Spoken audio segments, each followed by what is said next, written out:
1948 के आसपास डॉक्टर अम्बेडकर ने एक भाषण में कहा था कि आप कभी कांग्रेस के चवन्नी के भी मेंबर मत बनना। फिर क्या वजह रही थी कि वही डॉक्टर अम्बेडकर जो इस बात को कह रहे थे कि कांग्रेस के कभी चवन्नी के भी मेंबर मत बनना, वही डॉक्टर अम्बेडकर कांग्रेस में जाकर के मंत्री और 2 बार राज्यसभा सांसद हुए। बड़ा गंभीर विषय है क्योंकि देश की राजनीति और खासतौर से दलितों की राजनीति इसी पर टिकी है, क्योंकि ये बात आज़ादी के समय की है और आज़ादी के लगभग 77-78 साल के बाद में हम इस पर ज़िक्र कर रहे हैं। मेरे साथ प्रोफ़ेसर रतनलाल हैं। बाबा साहब डॉक्टर अम्बेडकर पर जितना उन्होंने पढ़ा है और लिखा है, मैं समझता हूँ कि वर्तमान में शायद वो बहुत काफ़ी है। नमस्कार दोस्तों, मैं राहुल नागपाल और आप देख रहे हैं अम्बेडकर नामा और बोल 85 की ये साझा पेशकश। सर, आपने बहुत काम किया डॉक्टर अम्बेडकर पर और बहुत लेक्चर दिए हैं, बहुत सारी किताबें बाबा साहब की पढ़ी हैं, बाबा साहब की राइटिंग स्पीच आपने पढ़ी हैं। क्या कारण रहा कि जो डॉक्टर अम्बेडकर 1948 के आसपास ये कह रहे हैं अपने भाषण में कि कांग्रेस के कभी चवन्नी के हिस्सेदार मत बनना, वही डॉक्टर अम्बेडकर कांग्रेस में जाकर के मिनिस्टर भी बनते हैं और 2 बार राज्यसभा सांसद भी बनते हैं। तो ये जो चवन्नी का मेंबर मत बनना जो लोग उछालता है, हुँ, ज़रा जवाब उन्हीं से पूछिए कभी, हुँ। तभी ना। नहीं, उनके पास तो कुछ है ही नहीं, वो तो सिर्फ़ इसको अपने राजनीतिक फ़ायदे के लिए इस्तेमाल करते हैं। आरएसएस के जो है ना हुँ, पेरोल पे है, आरएसएस उतना ही देता है हुँ, कि ये सब इस पे कुत्ता उछलता रहे, हुँ, है ना? जैसे सांपनाथ, नागनाथ, हुँ। है ना?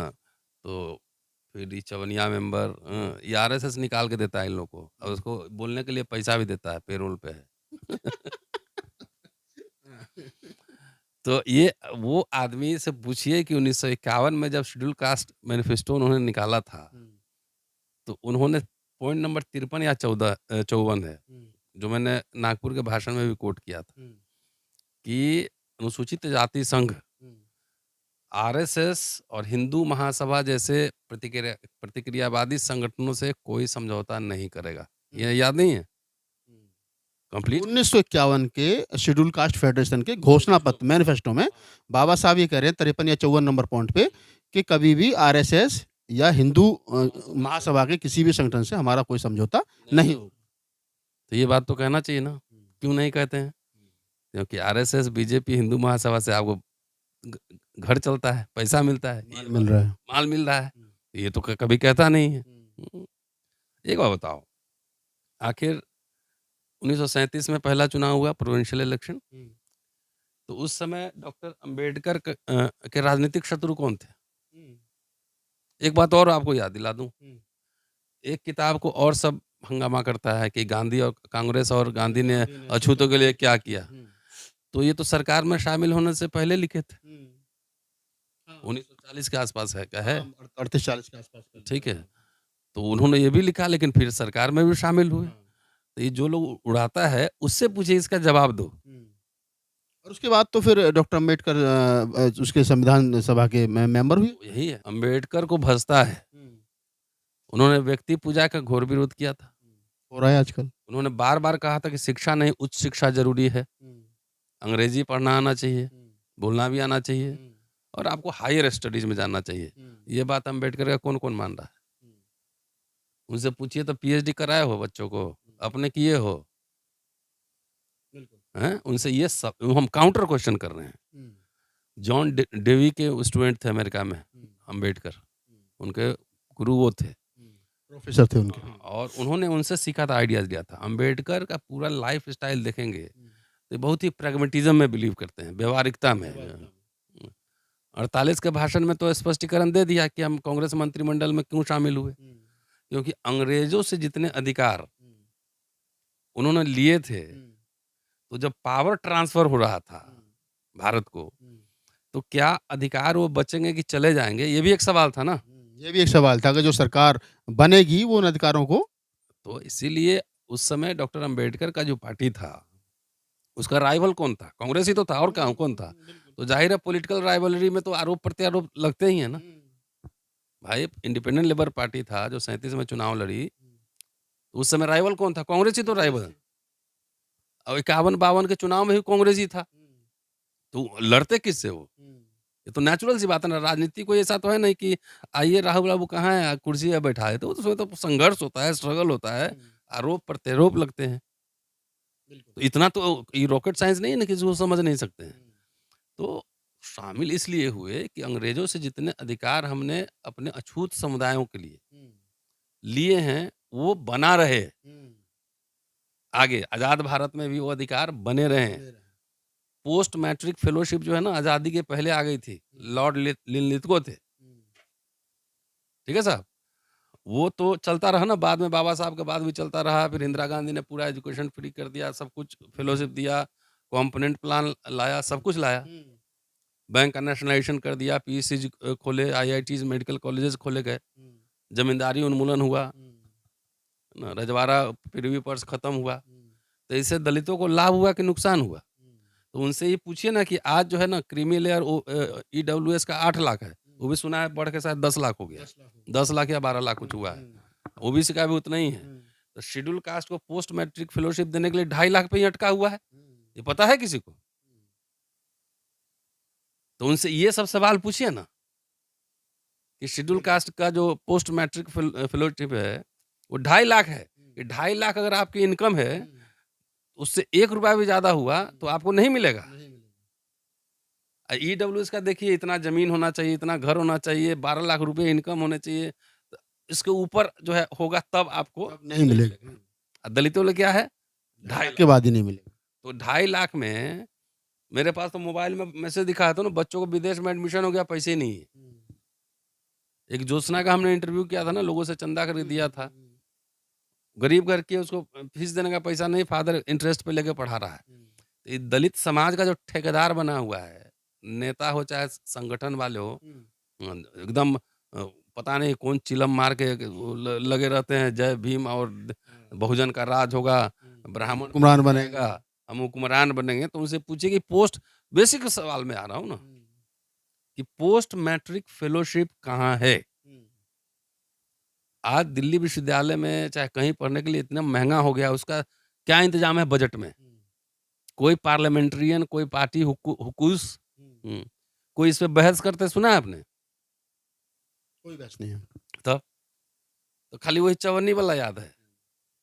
40-50 साल में जो मिला ये याद नहीं है? नहीं, 60 लाख नौकरी याद नहीं है। नहीं, वो काहे के लिए याद होगा? हुँ, क्योंकि वो तो नौकरी देके इन लोगों को रास्ता भटका दिया। हुँ, जवाहरलाल नेहरू, ये इंदिरा तो ये गांधी। तो उसी समय हुक्मरान बन जाते हैं। हाँ, वो तो खरीद लिया मिडिल क्लास को, तो उसी समय सब हुक्मरान बन जाता। पता नहीं हाँ। कितना दलित प्राइम मिनिस्टर हो गया था, कितना होम मिनिस्टर हो गया रहता। अच्छा सर, एक सवाल और निकल कर के आता है कि डॉक्टर अम्बेडकर का जिस का ज़िक्र आपने किया कि 1951 में doctor Ambedkar schedule caste federation के लिए कह रहे हैं कि मैं कह रहे हैं घोषणा पत्र में कि हम को कभी भी हिंदू संगठनों का के साथ समझौता नहीं करना है। फिर क्या कारण रहा कि बाद में जब बहुजन समाज पार्टी की राजनीति हुई तो वही बहुजन समाज पार्टी 3-3 बार राज्यसभा 3-3 बार सरकार बना रही है। मायावती जी जाकर के गुजरात में मोदी के लिए वोट माँग रहे हैं। व्यक्तिगत सत्ता की भूख। हुँ, अम्बेडकर ने तो रिज़ाइन कर दिया था ना, हुँ, और 4 पॉइंट दिया कि हम इस वजह से रिज़ाइन कर रहे हैं। हुँ, तो रिज़ाइन किया था। हुँ, तो व्यक्तिगत सत्ता की भूख जो है ना, हुँ, वो इस रास्ते लेके जाता है। हुँ, कि एक सीएम क्या बन जाएगा? पीएम भी बन जाएगा आज तो क्या कर लेगा? पहले ये बताइए मुझे। हुँ, आज कोई दलित को पीएम बना दे, क्या कर लेगा वो? राष्ट्रपति तो है ही ट्राइबल, इसके पहले दलित तो थे ही। मुँह नहीं खुला। हुँ, आपका अपना तो 272 नहीं ना होगा। दूसरी बात, पूरा सिस्टम चलाता है सेना, आर्मी, पुलिस, हुँ, ब्यूरोक्रेसी, हुँ, इंस्टीट्यूशंस। वहाँ आपके आदमी हैं जो सस्टेन कर लेंगे आपको? हुँ, नहीं है। कहाँ है बताओ ना, दिल्ली यूनिवर्सिटी में इतने प्रोफ़ेसर हैं, बताओ कितने ओरेटर हैं, वक्ता हैं। तो कैसे कुछ नहीं कर सकते हो अभी भी। हुँ, क्योंकि उसको सस्टेन करने के लिए जो सोशल फोर्सेस चाहिए, जो इंटेलिजेंसिया चाहिए, हुँ, जो इंटेलेक्चुअल क्लास चाहिए, हुँ, जो एक्सपर्टीज़ चाहिए। हुँ, मान लो ये बोल दें इंडो चाइना रिलेशनशिप पे बोलना है, हुँ। कितने लोगों बोलते सुना है? सरकार बन भी गई तो फिर तो क्या कर लोगे? क्या कर लोगे? पहले तो लाखों बच्चों को पढ़ाओ ना, स्कूल, कॉलेज, यूनिवर्सिटी से लीडर्स पैदा होते हैं। बिल्कुल। देखिए, मैं तो अभी भी कह रहा हूँ, और मेरी चुनौती है, जिनको बहस करना है, खुले मंच पे आएँ, हुँ, पढ़ लिख के आएँ, पेज नंबर लेके। हुँ, इस देश के सामने दलित राजनीति में सिर्फ़ 2 मॉडल है, हुँ, अगर दलित राजनीति की बात करें। हुँ, एक बाबा साहब का मॉडल है हुँ, और एक कांशीराम जी का मॉडल है। हुँ, मैं दोनों मॉडल को अलग-अलग मानता हूँ। हुँ, कांशीराम जी का मॉडल था बहुजन, हुँ, बाबा साहब का बहुजन नहीं था, उनका पूरा फ़ोकस जो है शेड्यूल कास्ट पे था ज़्यादा, क्योंकि सबसे ज़्यादा जाति व्यवस्था की सबसे ज़्यादा मार कुटाई इन्होंने खाई है, ठीक है जी? ओबीसी के लिए 340 में डाला उन्होंने, उसपे रिज़ाइन भी किया, ठीक है? पोज़ीशनिंग लिया, लेकिन ओबीसी भी उस समय बाबा साहब को कहाँ लीडर मान पाए, आज भी आज भी कहाँ मान रहे हैं सर? ठीक है? तो ये क्लैरिटी बाबा साहब में थी, ठीक है ना? ये क्लैरिटी थी बाबा साहब में।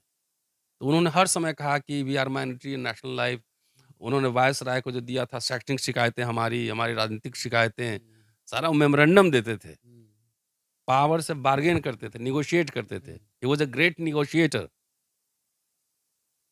कांशी राम जी बाबा साहब के रास्ते को लेके आगे बढ़े। तो बहुजन करे तो बहुजन कहाँ है बताओ मुझे?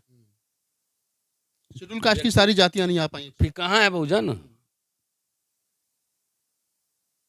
तो बाबा साहब तो इसमें मतलब स्पष्ट थे ना कि मुझे क्या करना है। ये बहुजन जो बना ये राजनीतिक अलायंस था सत्ता पाने के लिए। सत्ता पाने के लिए।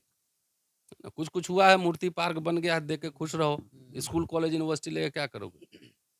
भाई आपने मनमोहन सिंह सरकार को 2 टर्म आपने सपोर्ट भी किया। किसी को कैबिनेट मिनिस्टर क्यों नहीं बनवाया? एक कंट्रीब्यूशन मुझे बता दे कि नेशनल पॉलिसी बनवाने में एक कंट्रीब्यूशन किया हो। एक। आप जब सरकार को समर्थन दे रहे थे तो कहते हैं ना कि हमारे जो लिमिट लगा है 2.5 लाख का इसको तोड़ो, 1000 बच्चे पीएचडी करने जाएंगे सबको दो, जितना अप्लाई करे ये तो कह सकते थे। बैकलॉग पूरा करवा देते भाई, वो कर भी देता लोग। भाई मोन्टेक सिंह योजना आयोग में थे, उन्होंने राजीव गांधी नेशनल फेलोशिप दिया ना दलितों को, अभी 40,000 सबको मिल रहा है। और चंद्रभान जी उन्हीं के बीच की बातचीत थी। ठीक है? इस समाज के लिए तो ऐसा है कुछ कोई कुछ करेगा ना, समाज भी मतलब उसको रिस्पॉन्ड नहीं करता है। वो समझता है हम तो राजा बनने वाले थे, हमको क्लर्क बना दिया, हमको हमको कलेक्टर बना दिया, हम तो प्रधानमंत्री सीधे बनने वाले थे। इतना खुशफ़हमी और गलतफ़हमी दोनों में रहने वाला दुनिया में कोई समाज नहीं है। अभी आपने कहा कि 10 साल तक मनमोहन सिंह सरकार को समर्थन दिया तो कुछ लिया जा सकता था। गुजरात में बीजेपी के लिए वोट माँगे गए तो वहाँ कुछ पहले सौदा किया जा सकता था कि हाँ, गुजरात के दलितों के लिए आप ये करना, कुछ बेहतर करना, वहाँ पर भी कुछ नहीं। कुछ नहीं है, कहाँ मैनिफेस्टो कहाँ है? ये तो दलित समाज को समझना चाहिए। अरे हम लोग तो एक्टिविस्ट हैं, कम से कम एक गारंटी हम बता सकते हैं कि अपना जेब से खर्चा करके बगैर किसी का नोट वोट लिए हुए रोस्टर के आंदोलन लड़ाई हम लोगों ने लड़ी, और जीती। जीती। 10,000 लोग प्रोफेसर बनेंगे ना अब एससी, एसटी, ओबीसी के 10,000 बनेंगे, अब बन रहे हैं। तो ये तो क्रेडिट हम कह सकते हैं ना, लेकिन दलित समाज कभी समझेगा ये बात? उसको प्रोफेसर नहीं बनना, उसको जज नहीं बनना है ना, उसको सीधे हुक्कू क्लब में जाना है, लुटियन जोन में। अरे जब तक ये लोग नहीं रहेंगे तब तक तुम कुछ नहीं कर सकते हो।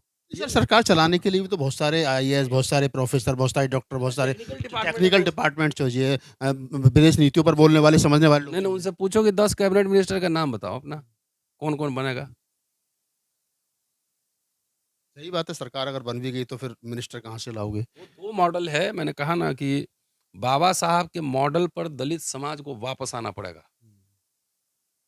बाबा साहब के मॉडल में खास बात क्या है? सारे आप मैनिफेस्टो और सारे ज्ञापन मेमोरेंडम उठा के पढ़िए। वो साउथ बोरो कमिटी से लेके और अंतिम क्षण तक, रिपब्लिकन पार्टी बनने तक, सारे आप पढ़ जाइए, सबके केंद्र बिंदु में जो क्या है? शिक्षा है। और शिक्षा नहीं, उच्च शिक्षा है। ठीक है जी? उन्होंने लिखा है कि जाति भेद खत्म हो जाए तब भी गुण भेद बने रहेंगे। गुण-भेद बने रहेंगे, कहा है बाबा साहब। ठीक है जी? और ये आप समझो उन्होंने ये भी कहा कि भाई जो गैप है, जो हायरार्की है, इसको सिर्फ़ शिक्षा से ही मिटाया जा सकता है। आज कोई दलित संगठन, पार्टी किसी को शिक्षा पे बात करते सुने हो? खाली हमको जितवा दो जी, हम बैठ के वहाँ खाली भाषण देंगे। पार्लियामेंट के डिबेट में जाके ये बजट इतना कम क्यों हुआ? सुना है भाषण कहीं? इसके लिए कोई कोई कोई दलित नेता नहीं, कोई रैली नहीं, कोई रैली, कोई आंदोलन, सड़क पे कुछ नहीं।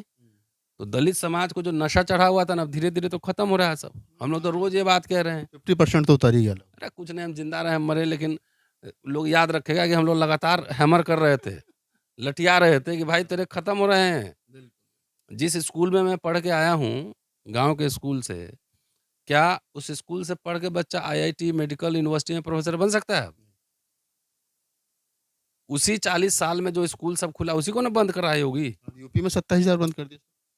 बंद कर रहा है ना, उसी स्कूल से पढ़ के जितने हमारे दलित साहब लोग हैं, सुनते होंगे, गालीबाज भी होंगे कुछ। गालीबाज लौंडों को कहता हूँ कि अपने बाप से जाके पूछ कहाँ पढ़ा है और कितने पैसे पे पढ़ा है कितने वजीफ़ा मिलता था। पूछो ना, अब कितना फ़ीस लग रहा है। साहब लोग जो पढ़े हैं, जो देख रहे होंगे, उनसे पूछिए कहाँ पढ़े हैं आप? उसी सरकारी व्यवस्था में ना IIT, medical college, school, college, university, उसी में ना पढ़ के निकले हैं। तो चवनिया मेंबर याद है, बाकी कुछ याद नहीं है। ये पढ़ता लिखता तो है नहीं। नेता सब जो निपट गवार इस सबको और बना दिया है। भाषण दे के रात भर गुदगुदी लगता है कि हम अब तो पंडित जी को यूरोशिया भेज देना है। हाँ, सामने वाली कोठी पे हमारा कब्ज़ा हो जाएगा। ये आइडिया जो है, ब्राह्मण विदेशी है, ये भेज दो, ये बाबा साहब के विचारों के अनुरूप है या उसके खिलाफ है? ये बताइए। तो संविधान में सबको सिटीज़नशिप हाँ, सबको बराबर का समानता। जितना इस संगठनवाद सब है, चंदा लेता है दलित मिडिल क्लास का, एक ना अखबार निकालता है, ना एक स्कूल खोलता है, खाली भाषण देता है। भाषण ही हमारा शासन है। तो ये बाबा साहब के विचारों के खिलाफ जा रहा है ना। शिक्षा पे कोई बहस नहीं है, रोज़गार पे कोई बहस नहीं, कोई आंदोलन, खाली ट्विटर खेलते हैं। तो एक बात तो इस पूरी बातचीत में जो निकल कर के आई और जो बार-बार प्रोफ़ेसर तल्लासर ने कही कि डॉक्टर अम्बेडकर की राजनीति और कांशीराम की राजनीति में फ़र्क है।